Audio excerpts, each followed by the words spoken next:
컨설팅이나 설명회 때 늘 하는 말이 있어요. 100% 나와요. 그게 뭐냐면 딱 두 가지 중에 하나입니다. 우리 아이가 어렸을 때 책을 많이 읽었는데 왜 국어 성적이 안 나와요? 두 번째는 우리 아이가 어렸을 때 책을 많이 안 읽어서 다 책인가요? 책이에요. 국어 성적이 안 나와요. 그러면 이 두 가지 질문 다 위험해요. 네. 왜냐면 안녕하세요. 교육대기자TV 대기자 방종임입니다. 6월 모평 앞두고요. 수능 국어 대비법 나눠보겠습니다. 안녕하세요. 국어 강사 엄태욱입니다. 반갑습니다. 반갑습니다, 강사님. 네. 워낙 강연 많이 하시는 걸로 알려져 있잖아요. 네. 어느 정도 하세요? 최근 한 3, 4년 정도 동안 한 3, 400회는 넘겠던 것 같아요. 오늘 그 강연 때 하는 오프라인 강연 때 만날 수 있는 그 엑기스를 오늘 좀 나눠주시면 감사하겠습니다. 맞습니다. 이거는 사실 계기가 좀 있는데요. 네. 나만 알고 싶은 국어 1등급의 비밀이라는 책을 내셨잖아요. 네네네. 여기서 이 문구, 국어는 능력이 아니라 태도다. 여기서 강조하는 태도, 네. 왜 강조하시고 어떤 태도를 말하는 걸까요? 자, 일단 기본적으로 국어는 능력이 아니다라는 단어가 무슨 뜻이냐면 모국어로서의 국어를 활용한다라는 거예요. 그래서 아이들은 기본적으로 국어를 다 잘해요. 그런데 넌 왜 국어 성적이 안 나와? 이렇게 얘기했을 때 그거는 태도 변화가 없어서 문제풀이에 적합한 태도를 갖고 있어야 되는데 그거 없이 늘 일상 언어로만 사용하는 국어를 생각하니까 그랬던 것 같아요. 그래서 이거를 일상 언어와 시험 언어를 구별하고 있거든요. 일상 언어랑 시험 언어가 달라요? 네, 다릅니다. 어떻게 달라요? 책을 읽을 때도 내용 이해를 위한 독해가 따로 있고요. 네. 그리고 문제풀이를 위한 독해가 따로 있어요. 그래서 그 두 가지를 구별해서 해야 시험에 더 적합한 문제풀이가 되겠죠. 예를 들면은 우리가 어렸을 때 책을 많이 읽으면 기본적으로 뭘 생각하게 되면 재밌다, 감명 깊었다, 아이들에게 네. 그런 생각을 자꾸 하게 되잖아요. 근데 실제로 수능에서 시험 내는 건 재밌었냐, 감명 깊었냐를 물어보는 게 아니라 편집자적 논평이 있었니? 너 이거 무슨 시점이니? 혹은 뭐 공감각적 심상이 있었니? 이런 걸 물어본단 말이에요. 맞아요. 근데 우리가 책을 읽을 때 이런 걸 생각하면서 읽지 않아요. 전혀요. 그러니까 애초부터 목적성을 갖고 그런 걸 생각하면서 읽어야 되는 태도가 필요하거든요. 근데 그런 태도 없이 일단 읽히는 대로만. 네. 근데 더군다나 이 시험은 누가 냈냐면 교수님들이 내시기 때문에 그렇죠. 그러한 권위에 아이들이 이제 억압을 받아요. 억눌리다 보니까 네네. 긴장한 상태로 글을 읽으니까 눈이 안 들어오는 거예요. 그 무슨 말이야? 이렇게 되는 거죠. 그렇죠. 이게 네. 뭔 소리야. 네, 더군다나 막 전문 용어도 막 나오기 시작하고. 그래서 그런 거에 자기 주체적인 이제 입지를 딱 확보한 상태에서 목적에 맞게 오늘은 문제가 인물 문제가 나왔으니까 인물을 중심으로 읽어볼래. 오늘은 시점을 물어보는 문제가 나왔으니까 시점을 중심으로 물어볼래. 네. 이렇게 문제를 분석하고 전략을 세우고 네. 그거에 대해 피드백을 하는 그런 태도 형성이 중요하다. 우리가 보통 태도에 대해서 이런 얘기를 하거든요. 넌 태도가 글러먹었어. 아니면 뭐 넌 습관이 잘못 들었어. 네. 이 말 안에는 이미 원래는 제대로 갈 수 있었는데 잘못 만들어졌다는 뜻이잖아요. 그래서 요런 생각을 자꾸 하게 되면 아이들은 난 국어는 안 돼. 네. 난 국어 힘들어. 이미 끝났어. 이런 생각을 하게 된단 그렇죠. 말이죠. 네네. 그래서 그러한 인식을 바꾸고 나도 할 수 있어. 나도 문제풀이를 맨날 5번까지 안 보고 2번까지만 보고 정답을 찍었는데 이거를 5번까지 봤더니 성적이 올라가는 걸 경험을 하고 내가 지문 독해할 때 내 멋대로 읽는 게 아니라 보기에 있었던 내용을 잘 참고해서 읽었더니 내가 똑같은 능력을 갖고도 점수가 더 잘 나오네. 이제 그런 걸 깨닫게 되면 이제 공부가 알아서 되고 성적이 올라가는. 사실 국어 같은 경우에 초, 중등 때는 그래도 열심히 하다가 네. 수능 국어라는 단어가 나오는 순간부터 학생들이 막히면서 수능 국어는 진짜 어려워. 그 전까지의 국어랑 전혀 다르게 인식을 하잖아요. 네네네. 체감을 하실까요? 아이들이 체감을 두 가지 측면에서 국어 공부를 어려워하는데요. 네네. 첫 번째는 심리적 요인이에요. 어른들이 많이 색안경을 끼고 봐요. 너희들은 기본적으로 문해력이 너무 딸려. 유튜브를 너무 많이 봐. 그러다 보니까 책을 너무 안 읽어. 그래서 너는 국어를 못할 거야. 이런 식의 어른들의 인식이 있다 보니 기대감이 없잖아요. 그러니까 공부할 때 흥이 나지 않겠죠.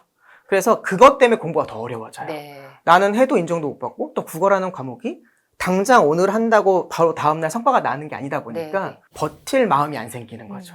결국 공부는 고통을 견뎌내는 힘이 단단해야 공부를 멀리 할 수 있는 건데 오랫동안 할 수 있는 건데 네. 그거를 잃어버렸죠. 예. 그게 첫 번째 심리적 요인. 국어가 어려운 두 번째 요인은 환경적 요인이에요. 환경적 요인이라고 하면요. 네네. 입시가 너무 자주 바뀌어요. 국어에서도 체감되는 부분이 있으세요? 국어는 네. 제일 많이 바뀌어요. 아, 그래요? 최근 10년을 놓고 수학이 아니라요? 네, 가장 등락이 심하고 그리고 체가 학생들이 느꼈을 때 갑자기 난도가 올라갔다가 네. 낮아졌다가 이렇게 변하는 그 체감이 가장 강한 과목이 국어입니다. 갑자기 지문의 길이가 길어졌다가 바로 다음 연도에 어떤 교육부에서 뭐 발표를 하게 되면 네. 한 3분의 2로 줄어들어요. 아주 직관적이고 쉽고 교과서에 나오던 시 중심으로 공부를 했는데 했는데. 갑자기 교육과정 바뀌면서 난생 처음 본 현대시, 포스트 모더니즘 시 이런 것들이 나와버리면 아이들이 갈피를 못 잡겠죠. 사실 언어라는 게 시험이 좀 어려워도 5문제 맞추던 애들은 시험이 어려우면 4개는 맞춰야 되잖아요. 그렇죠. 근데 실제로 이렇게 교육과정이 바뀌어버리면요 5문제 맞추던 애들도 2문제밖에 못 맞춰요. 그러니까 완전히 해석을 못 해버리는 거예요. 해석한 걸 배워본 적이 없고 그렇다 보니까 입시라는 게 10년 동안 같은 경향으로 계속 어렵게 내면 대비가 되고 준비가 되고 내가 얼마만큼 투자를 하면 얼마만큼 아웃풋이 나온다가 나름대로 이제 정량화가 될 텐데 이거는 어쩔 때는 쉽게 나오니까 공부를 좀 소홀히 했다가 갑자기 어렵게 나오면 갑자기 더 열심히 했다가 근데 중학교 때 쉬운 경향 때문에 중학교 내내 그 공부를 안 했는데 갑자기 고등학교 때 올라오면서 갑자기 어려워져 버리면 아이들은 이게 뭐야? 그러면서 뭘 느끼냐면 배신감을 느낍니다. 근데 강사님도 너무 잘 아시겠지만 이 입시 변화는 네. 내가 어떻게 준비를 할 수 있는 부분이 아니잖아요. 맞아요. 이건 정부에서 이러고 저러고 하는 건데 네네. 그거랑 상관없이 내 태도를 어떻게 기르면 되나요? 바람이 많이 불어도 뿌리가 깊으면 흔들리지 않죠. 전 그 뿌리가 태도라고 생각해요. 지문이 아무리 어렵더라도 그것은 누군가의 의도에 의해서 만들어진 지문이거든요. 출제자의 의도죠. 그래서 예를 들면 시 한 편을 보더라도 영역을 나눠볼 줄 알아야 돼요. 작가가 써놓은 공간과 출제자가 써놓은 공간을 분리해서 결국 오늘 출제자는 이러한 문제를 나에게 시어를 물어보는구나 라는 걸 캐치해서 그거 중심으로 글이 어렵더라도 결국은 정답의 판단 근거는 아주 명확하거든요. 수능은 완벽한 시험이에요. 이걸 인정하고 들어가야 돼요. 수능 국어 예산만 해도 수십억이거든요. 그러니까 문제가 기껏해야 45문제밖에 안 되는데 예산이 수십억이라는 뜻은 한 문제의 가치가 5천만 원에서 1억이라는 뜻이에요. 쉽게 생각하면 직관적으로. 그러면 그 시험에게 우리가 기대하는 거는 이걸로 인해서 오답 논란이 없었으면 좋겠다. 그렇겠죠. 그리고 50만 명이 넘는 친구들이 모두 한 번호를 찌게끔 완벽한 판단 근거를 주겠다. 그러한 의도가 들어가 있으니 그걸 찾으려고 끊임없이 노력하고 어떤 집착을 하고 투지와 집념을 보인다면 그게 태도로서 정착되어 있다면 아이들이 시험이 어려워도 방어를 잘하는 거죠. 그러니까 이 시험을 정확히 분석하고 들어가라는 말씀이신 것 같아요. 부모님들이 이런 상황을 전혀 이해를 못 하시잖아요. 다른 과목은 어려운 거 이해해. 왜냐면 수학 어려운 거, 영어 어려운 거 본인도 체감을 하셨으니까. 근데 국어는 모국어인데 왜 어렵냐를 잘 이해하는 게 어려움이 간극이 좀 있으신 것 같아요. 컨설팅이나 설명회 때 늘 하는 말이 있어요. 100% 나와요. 그게 뭐냐면 딱 2가지 중에 하나입니다. 우리 아이가 어렸을 때 책을 많이 읽었는데 왜 국어 성적이 안 나와요? 2번째는 우리 아이가 어렸을 때 책을 많이 안 읽어서 다 책인가요? 책이요. 국어 성적이 안 나와요. 그러면 이 2가지 질문 다 위험해요. 책을 많이 읽었는데도 성적이 안 나와. 이거에 갖고 있는 거는 책임론이 들어가 있는 거예요. 넌 어렸을 때 책도 많이 읽고 엄마가 도서관도 많이 데려갔고 엄마가 투자한 것도 많은데 왜 성적이 안 나오니? 책임론. 부담을 이만큼 지고 공부하는 아이들은 공부할 때 힘이 나겠어요? 공부가 흥이 안 나겠죠. 공부가 눈에 들어오지도 않을 거예요. 그래서 성적이 잘 안 나오고 국어가 점점 싫어지고 멀어지고. 2번째, 아까 전에 말씀드렸던 것처럼 선생님 우리 아이가 어렸을 때 책을 안 읽어서 성적이 안 좋은 건가요? 독해력이 그래서 부족한 건가요? 문해력이 딸리는 건가요? 라고 얘기하면 전 이건 낙인론이라고 봐요. 낙인론 혹은 결정론이라고 생각을 하는데요. 그러면 아이들이 넌 안 돼 라는 한 번이라도 그 소리를 들었던 친구들이 공부할 마음이 안 생기겠죠. 그러니까 공부할 때도 대충 그냥 문제만 많이 풀면 된다 이런 생각을 하고 하다 보면 늘겠지. 그러면 여기서 부모님들이 생각하는 거에 그 중심에는 독서가 있잖아요. 책이 있잖아요. 맞습니다. 책과 수능 국어는 어떻게 보세요? 독서가 중학교 2학년 때까지 너무너무 중요해요. 왜냐면 독서를 통해서 어휘가 자연 체득이 되고요. 그리고 독서를 통해서 사고력, 창의력 등등이 올라가겠죠. 근데 거기까지예요. 중학교 3학년 때부터는 일본은 교양 독서를 하는 건 좋죠. 전 이걸 교양 독서랑 입시 독서를 나누는 편인데요.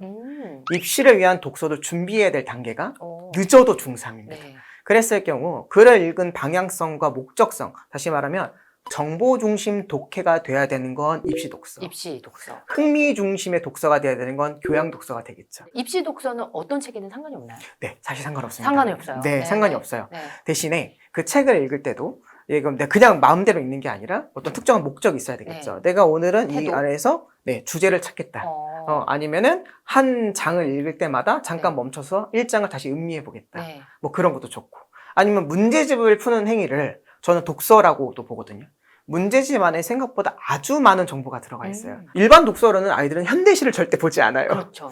정지용 선생님의 그 아름다운 작품을 누가 일반 독서로 봅니까? 하지만 수능 공부를 하다 보면 혹은 문학 공부를 하다 보면 자연스럽게 읽게 되거든요. 그것도 하나의 독서다. 그것도 독서죠. 엄청 중요한 독서죠. 네네. 그럴 때 감상하는 독서도 하되 네. 오늘 정지용 선생님이 어떤 공감각적 침상을 쓰셨나 혹은 역설법을 쓰셨나 네네. 시상전개를 어떤 이미지를 중심으로 하셨나 이런 것들을 생각하면서 읽어보는 독서. 그거는 그냥 아무 책이나 해도 상관없고요. 아니면 문제집 속에서 해도 상관이 없으니. 그럼 입시 독서는 본인이 혼자 스스로도 할 수 있나요? 그럼요. 예, 뭔가 가이드가 있어야 되지 않을까요? 그 가이드가 이 책입니다. 그래서 나만 알고 싶은 국어 1등급이다. 맞습니다. 네. 그러면 국어 1등급을 받은 친구들을 보니까 이런 방식으로 연습을 했던 거네요. 네네네. 반대로 말하면. 내재해 있었던 거죠. 네. 이거를 언어로 규명할 수 없었지만 네네. 그냥 정답을 찾기 위해서 막 아무렇게나 읽히는 대로 읽는 게 아니라 네. 어떻게 하면 조금 더 효율적으로 읽을 수 있을까? 어떻게 하면 표현법을 정확하게 찾을 수 있을까? 이러한 목적을 갖고 읽는 친구들이 생각보다 많았더라. 그러니까 글을 읽을 때 그냥 마냥 읽지 말고 독서의 목표를 설정하라는 말씀이신 것 같아요. 맞습니다. 그걸 좀 구체적으로 알려주세요. 시험을 딱 보면요. 문제집을 보면요. 제일 먼저 우리 아이들이 뭘 하냐면 이제 문제집을 펴죠. 네, 그렇겠죠. 피고 뭐 하냐면 이렇게 물을 한 잔 마십니다. 그러고 이제 뭐 하냐면 심호흡 한번 하고요. 마지막으로 핸드폰 한 번 더 봅니다. 네. 그리고 이제 책을 펴고 그렇죠. 뭐 하냐? 바로 문제를 풀어요. 그리고 지문을 바로 읽기 시작하죠. 왼쪽이 지문이고 오른쪽이 보통 문제거든요.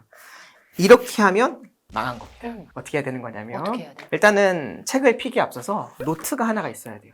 이 노트는 뭐냐면 어저께 문제풀이 하면서 적어놨던 오늘 해야 할 투두리스트와 어저께 문제풀이 했을 때 내일은 하지 말아야지라고 적어놨던 나투두리스트 그거를 적어야 됩니다. 네네. 적어놓은 걸 보죠. 네. 그리고 오늘 문제를 풀기 전에 자 오늘은 난 이 행동은 반드시 할 거야. 투두리스트를 한 5번 읽어요. 오늘 이 행동은 절대 하지 않을 거야. 이걸 태도로 설명드리면 어저께 내가 문제 풀 때 5번까지 안 읽어 틀렸으니 오늘은 무슨 일이 있어도 5번까지 읽겠다. 어제 문제 풀 때 내가 보기 중심 독해를 안 했다. 보기의 키워드를 뽑지 않고 지문 독해해서 내가 논점을 잘못 잡아서 문제를 틀렸으니 오늘은 보기의 키워드가 ABC가 나왔으니 ABC를 끊임없이 생각하면서 시랑 문학작품 혹은 어떤 내용을 읽겠다. 이런 거를 사전에 미리 마음가짐을 가져야 돼요. 이게 가장 중요한 사전 태도입니다. 그리고 나서 이제 책을 피죠. 책을 피면 왼쪽에는 지문이 있고 오른쪽에는 문제가 있을 텐데 바로 지문부터 읽는 게 아니라 두 번째가 뭐 하냐면 위에서 내려다 봐야 돼요. 위에서 보면서 어떠한 흐름으로 나왔는지 보는 겁니다. 아, 지문 길이가 이 정도 되니까 아, 이거는 지문 독해하는데 한 5분 정도 걸릴 것 같아. 문제가 4문제가 있는 것 같고 문제 안에 보기가 있으니 자, 일단 내가 보기부터 먼저 읽어봐야 되겠어. 혹은 지문 독해를 풀 때 내가 뭐 예를 들어 시험 볼 때도요. 내가 평소에 경제에 굉장히 약한 사람인데 이 경제의 지문이 나왔네? 그러면 이 녀석을 나중에 풀자. 시작하자마자 풀면은 아직 머리가 회로가 독해 언어 능력이 신장되지 않았기 때문에 예열이 안 됐잖아요. 예열이 안 됐죠. 예열이 안 됐기 때문에 안 읽힐 수 있으니 내가 좋아하는 지문부터 먼저 풀어보고 예열이 잘 돌아서 머리에 이제 기름이 쳐졌을 때 한번 시도를 한번 해보자. 이러한 사전 전략을 짜는 거예요. 그 다음에 지문을 읽기 전에 문제를 간략하게 보는 겁니다. 예를 들면 비문학 지문이라고 가정했을 때 1, 2, 3, 4, 5번 선지를 쭉 스캐닝을 하는데요. 스캐닝했을 때 위법성 조각설, 위법성 조각설, 위법성 조각성이라는 단어가 계속 반복돼서 나와요. 그러면 지문 어딘가는 이 위법성 조각설이라고 하는 키워드에 대한 정의가 있을 거고 그렇겠죠? 예시가 있을 거고 그거에 대한 구체적인 뭐 사례나 발례들이 있겠죠. 그 녀석을 내가 오늘 꼭 기억하고 정리할 거야. 라고 아직 지문 한 글자도 안 읽었어요. 그렇네요. 먼저 마음을 먹는 거예요.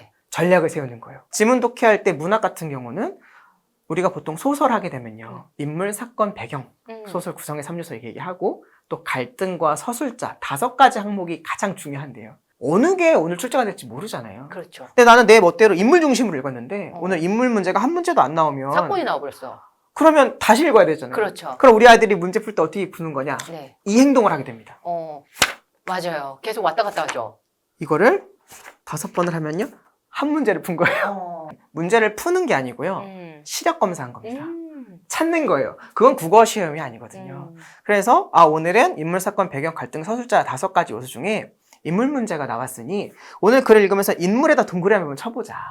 인물을 관계도를 그려가면서 읽어보자 라는 생각을 하는 거죠. 이게 먼저 전략을 짜고 그럼 독해를 하는 거예요. 독해를 하다가도 여기 아까 전에 내가 읽었던 3번 문제와 연결이 있네? 그러면 아이들은요 이런 두려움이 있어요. 네. 지문에서 눈을 못 떼요. 까먹을까 봐. 근데 국제상위권 친구들은요 네네. 이거 눈을 잘 떼요. 예. 왜냐면 효율적으로 지금 읽고 바로 문제를 풀어야 기억이 생생하고 내용들이 지금 잘 연결이 되니까 바로바로 풀어버리거든요. 네. 그러면 실질적으로 지문을 다 읽었을 때요. 네. 5문제 중 이미 3문제는 풀려 있어요. 최상위권들은. 네. 네. 그러니까 마음에 부담감이 없죠. 2문제만 더 풀어. 그러면 되니까. 근데 보통 중위권 이하의 친구들은요. 네. 지문을 열심히 5분 동안 읽었어. 네. 눈에도 안 들어오는 거 읽었는데 아직 문제가 5문제가 있으니. 와, 부담이에요. 근데 만약에 위에서 이렇게 조망을 했었을 때 이 시간이 너무 많이 걸리는 친구들은요? 그것이 예. 조망이 하는 예. 시간이요. 5초에서 10초예요. 이게 그러면 연습을 통해서 달라지나요? 네, 훈련을 해야죠. 금방 보여져요. 네. 직관적으로 보여져요. 모의고사 대비는 이런 체계적인 훈련 없이 네. 아무렇게나 가서 본다고 되는 시험이 아니거든요. 우리가 한 문장을 읽을 때 한국 사람은요. 능력이 좋아서요. 이거 저희 책 제목 같은 경우도 나만 알고 싶은 국어 1등급의 비밀이라는 단어를 네. 딱 보는 순간 한 번에 들어오죠. 그렇죠. 모국어니까요. 문장 단위로 들어오죠. 예. 근데 실제 수능 혹은 내신 시험은요. 문장 단위로 시험을 내지 않아요. 그럼요. 단어 단위로 내요. 엄태욱은 오늘 교육대기자TV에 출연했다라는 문장을 우리는 보통 한눈에 딱 볼 수 있지만 그렇죠. 실제로 시험은 엄태욱은을 은 대신에 엄태욱도로 바꿔놓고요. 예. 거기에 대해서 물어보는 거죠. 네. 조사 하나 바꿔놓고요. 네. 교육대기자TV냐 뭐 다른 TV냐 네. 이런 정보를 물어볼 수도 있고요. 그래서 기본적으로 이걸 보통 우리가 선지 끊어 읽기라고 하거든요. 문장을 하나로 보지 않고 오히려 자신이 갖고 있는 국어 역량을 업그레이드 시키는 개념이 아니라 다운그레이드 시켜서 한 문장을 읽을 수 있어도 이거를 나눠서 읽어주는 연습을 해야 내신 시험이든 입시 수능 시험이든 정확하게 출제 의도를 읽어서 판단할 수 있다는 거죠. 제가 제일 좋아하는 영화 중에 아바타가 있는데 아바타 이런 표현이 있죠. I see you. 이게 무슨 뜻이냐? 내가 너를 보았다. 네. 이게 무슨 뜻이냐면 I respect you. 네. I love you. 네. I understand you. 이게 네. 뜻이거든요. 꼭 널 존경하고 제대로 봐. 예. 지문을 읽을 때 네. 나 이거 풀기 싫어. 국어 싫어. 엄마가 하라고 하니까 하는데. 학원 가야 되니까 하는데. 그런 마음으로는 이 문제가 저에게 응답해 주지 않아요. 그러니까 제일 먼저 뭘 대충 읽냐면 지문을 대충 읽고요. 그 다음에 문제를 대충 읽고요. 네. 선지를 대충 읽으면 충분한 능력을 갖고 있음에도 불구하고 자기 역량도 채 발휘하지도 못하고 50%도 발휘하지 못하고 틀려요. 근데 이런 틀리는 습관이 계속되면 부정적 감정이 쌓이겠죠? 나는 해도 안 돼. 네. 그러면 앞으로 더 하기 싫어져요. 국어 학습인데 태도를 강조하시는 분이 네. 이색적이네요. 그렇죠. 학생들을 그동안 네. 많이 봐오셨기 때문에 그런 말씀을 해주시지 않을까 싶어요. 이런 근본적인 태도가 변화 없이 스킬과 요령으로 올라간 점수는요. 3개월 이내에 다시 돌아와요. 그리고 시속 게임을 해요. 컨디션이 좋거나 나에게 잘 맞는 시험이 나오면 잘 나와요. 네. 근데 시험이 조금 어렵거나 나랑 좀 안 맞거나 내 컨디션이 안 좋으면 갑자기 4등급 나와요. 이런 얘기 많이 들어보셨죠? 평소에 1등급 계속 잘 나오다가 갑자기 4등급으로 수능날 망쳐서 재수하는 친구들요. 있죠. 재수생들 중엔 이런 애들이 정말 적거든요. 왜 그러냐면 재수생들이 이 태도가 장착이 되는 거예요. 그러니까 결국에는 사람은 잘 안 바뀌는데 언제 바뀌냐? 외부에서 강한 충격이 왔을 때 한번 바뀌어요. 그때가 보통 재수할 때예요. 그러니까 내가 문제 풀 때 대충 읽었고 지문을 내 멋대로 읽고 시를 해석할 수 없는데 이거를 억지로 해석하던 습관이 있으니 네. 이거를 출제자가 원하는 대로 한번 해석해보자. 문제를 끝까지 한번 읽어보자. 이런 태도의 근본적인 변화. 네. 자기 성찰이 되고 반성이 되는 시기가 보통 재수할 때거든요. 그렇네요. 그래서 점수가 안정감 있게 나오는 거예요. 태도를 기르는 데는 얼마나 시간이 필요한가요? 네. 만약에 아이가 금방 캐치를 했다. 네. 그러면 한 2달도 안 걸리는 것 같아요. 아, 그래요? 태도가요? 네. 태도는요. 뭔가 애가 잘못한 게 있는 게 아니에요. 네네. 그리고 뭔가를 배워야 되는 게 아니에요. 네네. 이미 가지고 있는 품성 같은 거거든요. 네네. 저는 사실 성선설을 믿어요. 예, 예. 국어는 성선설이에요. 그래요? 왜냐면 모국어잖아요. 국어는 성선설인 게 네. 한국어 저랑 이렇게 대화하고 제 수업을 들을 수 있을 정도 이해 정도면 수능 네. 1등급 반인데 아무런 지장이 없거든요. 그렇게 대단하게 높은 사고력과 추론력과 논리력을 요구하는 시험이 아니에요. 출제자가 원하는 걸 정확하게 읽으려고 노력하고 그거에 맞춰서 지문 독해하고 문제 풀 때 최선을 다해서 맞추려고 집착하고 발악하고 치열하게 움직이고 네네. 그런 과정들이 있으면 예. 누구나 일상적 대화가 가는 친구들이라면 누구나 다 1, 2등급은 나오거든요. 네. 솔직히 1등급까지는 저도 확신을 못 하겠어요. 기본적인 언어 역량 네, 차이가 있으니까. 네. 하지만 2등급까지는 누구나 가능하다고 봅니다. 근데 그러면 아이가 목표를 설정하고 이 지문을 이렇게 목표의식으로 보려면 이때 부모님이 도와줄 수 있는 부분이 있나요? 시험을 보고 오면요. 엄마의 마음이 만약에 1만큼 아프잖아요. 그럼 1만큼 아픈 게 얼굴 표정이 드러나겠죠. 그렇겠죠. 그럼 아이들은 5만큼 아파요. 근데 이 5만큼 아픈 걸 아이들은 내색을 안 해요. 점점점 그 5만큼 엄마랑 거리가 멀어지거든요. 그러니까 항상 웃어주세요. 네, 이 부분 연습하셔서 육모, 부모, 수능까지 원하는 성적 받았으면 좋겠습니다. 함께해 주셔서 감사합니다. 네, 감사합니다. 대기자 TV